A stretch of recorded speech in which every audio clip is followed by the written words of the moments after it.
পেনিসের size সর্বনিম্ন কতটুকু হলে এটা চলবে বা সর্বোচ্চ কতটুকুই বা হতে পারে। এই আমার পেনিসের সাইজ তো ছোট হয়ে গেছে, আমি আগে অনেক খারাপ অভ্যাস ছিল আমার কাছে মনে হয় ভালোভাবে পারফর্ম করতে পারছি না, আমার ওয়াইফ মনে হয় খুশি হচ্ছে না। পেনিসের সাইজ এক এক দেশে এক এক অঞ্চলে, এটা আমার মনে হয় একটা ভিডিও করি, জনসচেতনতায় এটা অনেকটা ভালো ভূমিকা রাখবে। কারণ এইটা নিয়ে এত বেশি টেন্স থাকেন মানুষজন, এত বেশি বিচলিত থাকেন, এই টেনশনেই তাদের সেক্সের পারফরমেন্স খারাপ হয়ে যায় যে আমার সাইজটা মনে হয় ছোট, আমি মনে হয় ভালোভাবে পারফর্ম করতে পারছি না, আমার ওয়াইফ মনে হয় খুশি হচ্ছে না। সবার আগে একটু বলি, পেনিসের সাইজ এক এক দেশে এক এক অঞ্চলে এক এক রাষ্ট্রে এক এক রকম হতে পারে, জাতিভেদে এক এক রকম হতে পারে, তাই স্বাভাবিক। একজন আমেরিকান বা একজন ইউরোপিয়ান বা একজন আফ্রিকান মানুষ, তিনি লম্বায় আপনার থেকে কত বড়, উচ্চতায় বা হাইটে, তো তার পেনিস তো বড় হবে, এটাই স্বাভাবিক। কারণ আপনারা অনেকেই যেটা করেন যে বিভিন্ন পর্ণ ছবিতে দেখেন বা বিভিন্ন জায়গায় দেখেন, দেখে ভাবেন যে এই যে ওনার পেনিসটা, ওই লোকের পেনিসটা এত বড়, আমার পেনিসটা এত ছোট, আমি দুর্বল, আমি তো কিছুই পারছি না বা পারবো না। বিষয়টি মোটেই তা নয়, একদমই তা নয়। আমি একদম গবেষণার কথা বলছি, আমি আমার মনের কথা বলছি না। গবেষণার যেটা দেখা গেছে যে আমেরিকান বা ইউরোপিয়ান যাদের হাইট অনেক বেশি, যে 6 ফিট বা 6 ফিট প্লাস এরকম সাধারণত ওনারা হয়ে থাকেন, তাদের পেনিসের সাইজ বলা হয়ে থাকে অ্যাভারেজে 3.5 ইঞ্চি বা 9 সেন্টিমিটার, 3.5 ইঞ্চি বা 9 সেন্টিমিটার। তো আপনি একটু কল্পনা করে দেখুন, এটা কিন্তু তাদের সাইজ বলছি আমি, নন ইরেক্ট অবস্থায়, অর্থাৎ পেনিসটা শক্ত না থাকা অবস্থায়, স্বাভাবিক অবস্থায় এতটুকু। আর ইরেক্টেড অবস্থায় এই সাইজটা হচ্ছে 5 থেকে 7 ইঞ্চি বা 13 থেকে 18 সেন্টিমিটার। এটা ওনাদের কথা বলছি, আমাদের হিসাব আমাদের কাছে, ওনাদের হিসাব ওনাদের কাছে, ওনাদের সাথে কম্পেয়ার করলে আমাদের দরকার নাই। কারণ আপনার পার্টনার তো আর আমেরিকান ইউরোপিয়ান না, আপনার পার্টনার তো আপনার বাংলাদেশি, তাই না?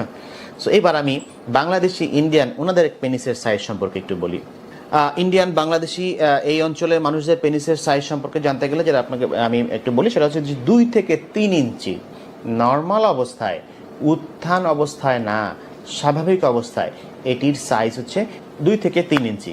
আর যখন উত্তেজিত হবে পেনিস, তখন উত্তেজিত অবস্থায় এই পেনিসের সাইজ অবশ্যই নর্মাল অবস্থা থেকে বড় হবে। আর উত্তেজিত অবস্থায় এটি 5 থেকে 7 ইঞ্চি পর্যন্ত হতে পারে, আর এটির সেন্টিমিটারে বলতে গেলে 8 সেন্টিমিটার থেকে 18 সেন্টিমিটার পর্যন্ত হতে পারে, এই সহজ হিসাব। এইবার কথা হচ্ছে যে পেনিস আকৃতির দিক থেকে চিন্তা করলে 2 রকমের হতে পারে। একটা হচ্ছে আমরা বলি গ্রোয়ার পেনিস, একটা বলি শোয়ার পেনিস। কিছু পেনিস আছে যেগুলো হচ্ছে যে এই নর্মালি খুব ছোট থাকে, কোচকানো থাকে এবং মানে ভীষণ ছোট সাইজের থাকে, যেটা আসলে মানুষকে বেশি টেনশনে ফেলে দেয় যে আমার তো পেনিস এত ছোট কেন। নর্মালি এরকম থাকে, উত্তেজিত অবস্থায় বড় হয়। এই পেনিসগুলোকে বলা হয় গ্রোয়ার পেনিস। গ্রোয়ার পেনিস উত্তেজিত হলে 100% বড় হয়ে যায়, এবং আমি যদি পরিমাপে বলতে যাই 2.1 ইঞ্চি বা তার বেশি বড় হয়ে যায় নর্মাল অবস্থা থেকে। আরেকটা পেনিস আছে শোয়ার পেনিস, দেখতে বড়, নর্মাল অবস্থায় একটু বড়ই থাকে, উত্তেজিত না, নর্মাল অবস্থায় বড় থাকে। কিন্তু মজার বিষয় হচ্ছে তাদের পেনিসটা যখন উত্তেজিত হয়, যখন তারা সেক্স করতে যান বা উত্তেজিত কিছু চিন্তা করেন, তখন যে অতটা বড় হয় না, কিন্তু তখন ওই বলা হয় যে 1.5 ইঞ্চির কম বড় হয়। তার মানে তাদের পেনিসটা হচ্ছে যে নর্মাল অবস্থায় যেরকম, উত্তেজিত অবস্থাও একই সাইজ। কাজেই আপনি হয়তো বা কখনো কোনোভাবে কোথাও কোনো ওয়াশরুমে বা কোনোভাবে চোখ না চাইতেও চলে গেছে বা কোথাও দেখছেন যে নর্মাল অবস্থায় একজন মানুষের পেনিস এত বড়, তার মানে তার উত্তেজিত অবস্থায় আরও বড় হবে। আমারটা তো খুবই ছোট, আমার তাহলে কি হবে? বিষয়টা মোটেই তা না। 2 ধরনের পেনিস আছে, একদম বৈজ্ঞানিক কথা এটা, গ্রোয়ার পেনিস অ্যান্ড শোয়ার পেনিস। আপনার পেনিস কোনটা আপনিই বুঝে নিন। কোনো পেনিসই কার্যক্ষমতার দিক থেকে কেউ কারো থেকে উপরে নয়, কাজে ভয়ের কিছুই নাই, 2টা পেনিসই সমানভাবে কাজ করে থাকে। এখন এখানে আরও কথা আছে, অনেকে বলেন স্যার আমার পেনিসটা দিনকে দিন ছোট হয়ে যাচ্ছে। এইটা কোনো বৈজ্ঞানিক ভিত্তি নাই, দিনকে দিন কোনো পেনিস ছোট হয় না। তবে দেখা গেছে এখানে কিছু কথা আছে, বৈজ্ঞানিক যে ব্যাখ্যাগুলো সেগুলো বলছি। সেটা হচ্ছে যে যখন মানুষ খুব টেনশন থাকে, মনটা দুর্বল থাকে, মনটা মরা থাকে, কিছুই ভালো লাগে না, তখন যে পেনিসটাও মনে হয় যে কেন জানি দুর্বল হয়ে যাচ্ছে, এরকম একটা চিন্তা মাথার মধ্যে আসে। এবং স্ট্রেসে থাকলেও পেনিসটা একটু কোঁচকানো থাকে, ভিতরের দিকে ঢোকা অবস্থায় থাকে। এর মানে এটা পার্মানেন্ট কোনো ড্যামেজ না। যখন উত্তেজিত হবে তখন হচ্ছে যে এটা বড় হবেই ঠিকই। তো টেনশনও থাকলে এরকম কোঁচকানো থাকতে পারে। খুব ঠান্ডার পরিবেশে বেশি ছোট অবস্থায় চলে যেতে পারে। আপনি সুইমিং বা সাঁতার করছেন, নদীতে সাঁতার করছেন, পানিতে নেমেছেন, গোসল করছেন, ওই সময় কোঁচকানো থাকবে, একদম ছোট থাকবে। নর্মাল অবস্থা থেকে আরও ছোট হয়ে যেতে মনে হবে, ওই সময় হয়, আসলে এরকম হয়। তো ওইটা দেখে বিচলিত হবার কিছু নাই। আসলে আপনি একটু গরম পরিবেশে যান, দেখবেন যে ওটা আবার একটু স্বাভাবিক অবস্থায় আসছে। তো এইগুলো আসলে একদম রিভার্সেবল, কিন্তু এমন কিছু না যে একবার ছোট হয়ে গেছে বা কেন গেল তার মানে তো আমার পেনিসের সমস্যা হচ্ছে, মোটেই তা না। এগুলো ভ্রান্ত ধারণা, এগুলো মানুষকে টেনশনে ফেলে দেয়। ডাক্তার ঘুরতে থাকেন আপনারা, বিভিন্ন এইগুলোকে পুঁজি করে দেখবেন যে রাস্তাঘাটে অনেক ওষুধ বিক্রি করে, তাদের মাঝখান দিয়ে অনেক লাভ হচ্ছে, মাঝখান থেকে ক্ষতিটা কিন্তু আপনারই হচ্ছে যদি আপনি এই চিন্তাগুলো বেশি করেন। সো আমি মনে করি এগুলোকে একটু ক্লিয়ার করা দরকার। এই ধারণাগুলো আপনাদের মধ্যে একটু পরিষ্কারভাবে আজকে দিয়ে দিলাম। পেনিসের সাইজ এবং শেপ, এটা নিয়েও ঝামেলা আছে। অনেকে বলেন যে আমার পেনিসের একটু বাঁকা বা একটু কার্ভড, এরকম বলেন উত্তেজিত অবস্থায়। হতে পারে, গবেষণায় দেখা গেছে এরকম হয়, অনেকের একটু বাঁকা হয় ডানে বামে বিভিন্ন দিকে।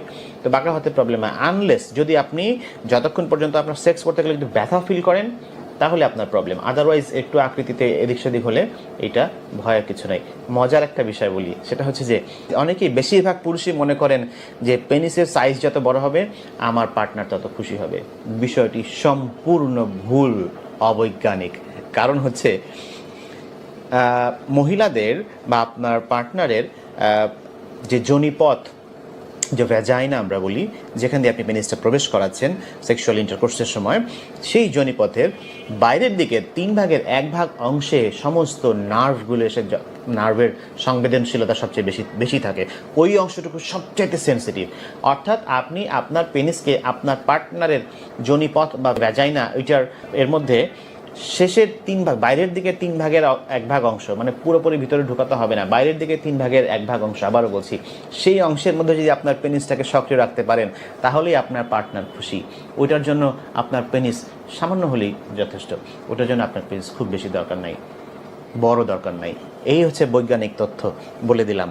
আজকে থেকে টেনশন মুক্ত হয়ে যান। যারা পেনিসের সাইজ নিয়ে খুব বেশি টেনশনে থাকেন, এসেই আমাকে বলেন আমার পেনিসের সাইজ তো অনেক ছোট স্যার, একটু দেখবেন, তাদেরকে আমি বারবার এই ব্যাখ্যাটা দেওয়ার চেষ্টা করি, মানতে চান না। প্রয়োজনে আপনারা এখন ওপেন সব কিছু, ইন্টারনেট ঘাটেন, বিভিন্ন গবেষণা দেখেন, এই কথাগুলোই পাবেন। আরেকটা ইম্পর্টেন্ট কথা বলি, মনে করেন অনেকেই, বিশেষ করে ইয়াংদের মধ্যে ধারণা, বাচ্চা বা কৈশোর বয়সে বা একটু বড় হলেও অনেকে ভাবেন, বা বিয়ের পরে অনেকে ভাবেন পেনিস বড় হওয়া মানে স্ত্রীর কাছে সবচাইতে আমি আকর্ষণীয়।